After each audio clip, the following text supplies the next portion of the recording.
Mistake. Good morning everyone, welcome back to our channel. আশা করি তোমরা সবাই ভালো আছো, সুস্থ আছো। আমিও খুব ভালো আছি। আর আমার আরও একটি নতুন ভিডিওতে আজকে তোমাদের অনেক অনেক স্বাগত। তো আবার চলে এসেছি একটা নতুন রেসিপি নিয়ে। আর আজকের রেসিপিটা কিন্তু একদম অন্য ধরনের। তো দেখো, আমি কড়াইয়ের মধ্যে গরম জল অনেকক্ষণ আগেই বসিয়ে দিয়েছিলাম। তো জলটা খুব ভালোভাবে গরম হয়ে গেছে। আর জলটা যখন আমি বসিয়েছিলাম তখন কিন্তু জলের মধ্যে আমি দিয়ে দিয়েছিলাম পরিমাণ মতো নুন।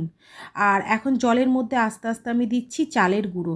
তো চালের গুঁড়োটা আমি একবারে দেব না, পরিমাণ মতো অল্প করে করে দিয়ে নিয়ে আমি খুব ভালোভাবে নাড়ব। তো জলটা যেন খুব ভালোভাবে গরম হয়ে যায়, খুব ভালোভাবে ফুটে যায়। আর জলটা যদি অল্প পরিমাণে গরম হয় তো তারপরে যদি চালের গুঁড়োটা দাও তাহলে কিন্তু যে রেসিপিটা আমি বানাবো একদমই ভালো হবে না। তো খেয়াল রাখতে হবে জলটা যেন খুব ভালোভাবে গরম হয়ে যায়। তারপরে দিয়ে দেবে পরিমাণ মতো নুন এবং আস্তে আস্তে চালের গুঁড়োটা দিতে থাকবে আর নাড়তে থাকবে। তো এখন আমি গ্যাস বন্ধ করে দিয়েছি। আমার যতটা পরিমাণ চালের গুঁড়ো নেওয়ার আমি দিয়ে দিয়েছি কড়াইয়ের মধ্যে। তো এরপরে একটু ঠান্ডা হলে আমি খুব ভালোভাবে মেখে নেবো। যেহেতু এখন অনেকটাই গরম আছে, কারণ আমি ফুটন্ত জলের মধ্যে চালের গুঁড়োটা দিয়েছিলাম। তো এখন একটু ঠান্ডা না হলে আমি মাখতে পারবো না। তো এটা এখন আমি 10 মিনিটের মতো রেখে দেবো একটু ঠান্ডা হতে। তারপরে হাতে করে খুব ভালোভাবে, যেমন আমরা আটা মাখি বা ময়দা মাখি, সেইভাবেই কিন্তু চালের গুঁড়োটা খুব ভালোভাবে মাখতে হবে। তো চলো, আমি এখন 10 মিনিট নিচে রেখে দেবো, তারপরে আমি হাত দিয়ে মাখবো।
আর চাল গুঁড়োটাকে দেখো আমি খুব ভালোভাবে মেখে নিয়েছি। আর একটু ঠান্ডা হতে দেবে, তা নাহলে কিন্তু ভালোভাবে মাখতে পারবে না। আর যদি ভালোভাবে মাখা না হয় তাহলে কিন্তু আমি যে রেসিপিটা আজকে করব সেটা কিন্তু একদমই ভালো হবে না। তো তোমাদের বলেই দিই আজকে রেসিপিটা আমি কি করব। আজকে রেসিপিটা হচ্ছে চাল গুঁড়োর রুটি। তো আমাদের পুরুলিয়া বা বাঁকুড়ার ভাষাতে কিন্তু বলে কথু রুটি। তো তোমাদের ওখানে কে কীরকম ভাষায় তোমরা চালের গুঁড়ো রুটিটাকে কী ভাষায় বলো সেটা কিন্তু তোমরা অবশ্যই কমেন্টে জানাবে। তো আমরা কিন্তু বলে থাকি কথুরুটি।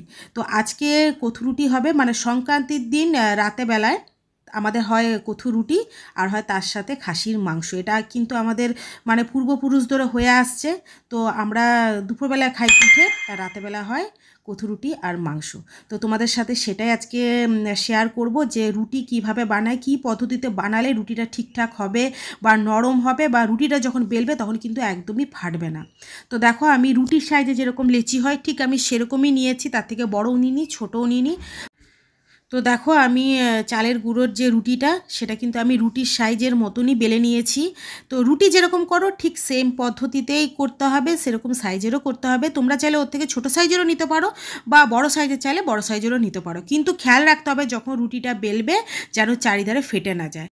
তো রুটিটা ভালোভাবে বেলবার জন্যে তার পদ্ধতি কিন্তু একটাই, সেটা হলো গরম জলটা খুব ভালোভাবে গরম করতে হবে। তার মধ্যে চালের গুঁড়োটা আস্তে আস্তে দিয়ে নাড়তে হবে এবং সব শেষে চাল গুঁড়োর যে ডোটা সেটা খুব ভালোভাবে হাতে মাখতে হবে। তারপরেই কিন্তু রুটিটা খুব ভালো হবে এবং চারিধারে রুটিটা বেলার সময় কিন্তু ফাটবে না। তো দেখো, রুটি বেলা হয়ে গেছে, এখন আমি তাওয়ার মধ্যে দিয়ে দিয়েছি। আর খেয়াল রাখতে হবে এক সাইডটা কিন্তু খুব ভালোভাবে সেঁকতে হবে এবং অপোজিট সাইডটা যখন সেঁকবে তখন এক সাইড যেটা ভালোভাবে শেখা হবে সেখানে হালকা পরিমাণে উপর দিয়ে তেল দিতে হবে। তো দেখো, আমার একদিকটা যে দিকটা আমি খুব ভালোভাবে সেঁকে নিয়েছি আর উল্টো দিকটা আমি তাওয়াতে আবার দিয়ে দিয়েছি। তো যে দিকটা আমি খুব ভালোভাবে সেঁকে নিয়েছি সেদিকটা আমি হালকা পরিমাণে তেল দিয়ে দিলাম। তো দেখো, এরপরে রুটিটা খুব ভালোভাবে ফুলবে। তো দেখো তোমরা দেখে বুঝতেই পারছো মানে রুটিটা কীরকম ফুলছে, পুরো যেরকম রুটি হয় কিন্তু সেই রকমই ফুলবে। আর এটা হটপটে রেখে দেবে, হটপটে রাখার পর প্রায় 3-4 ঘন্টা পরও যদি খাও তো একদম নরম তুলতুলে থাকবে।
তো যতটা আমি চালের গুঁড়ো মেখেছিলাম সব রুটি আমার খুব ভালোভাবে করা হয়ে গেছে, তোমরা দেখেই বুঝতে পারছো।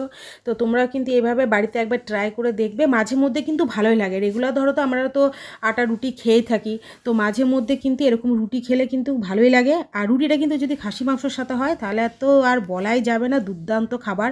মানে রেগুলার যদি এরকম খাওয়া পাওয়া যায় তো আরও বেটার। তো রেগুলার ধরো খাওয়া সম্ভব না, আর খাসি মাংস রেগুলার খাওয়া শরীরের পক্ষে একদমই ভালো না। তো মাসে একবার কিংবা দুবার হতেই পারে। তো দেখো আমার সব রুটি আমি করে নিয়েছি, আর হটপটের মধ্যে খুব ভালোভাবে এখন আমি ঢাকা দিয়ে রেখে দেবো, কারণ আমাদের খেতে এখনও একটু দেরি আছে, আধ ঘন্টা থেকে 1 ঘন্টা। তো রুটিগুলো আমি করে রেখে দিলাম।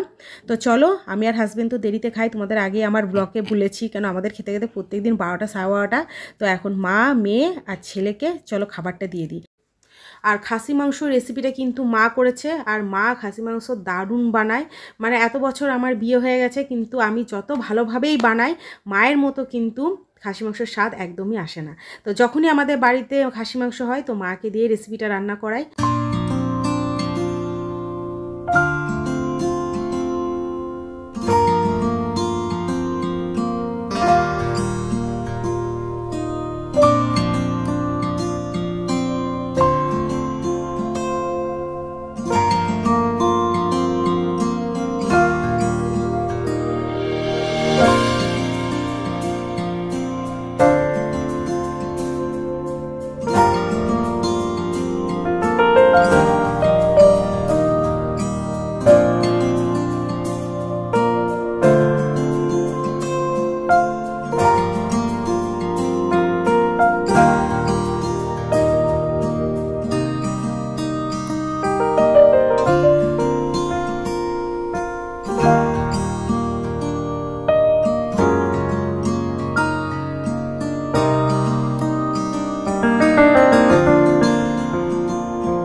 তো আজকে যে চালের গুঁড়ো রুটি করেছিলাম সবাই খেয়ে বলছে দুর্দান্ত হয়েছে, আর একদম নরম।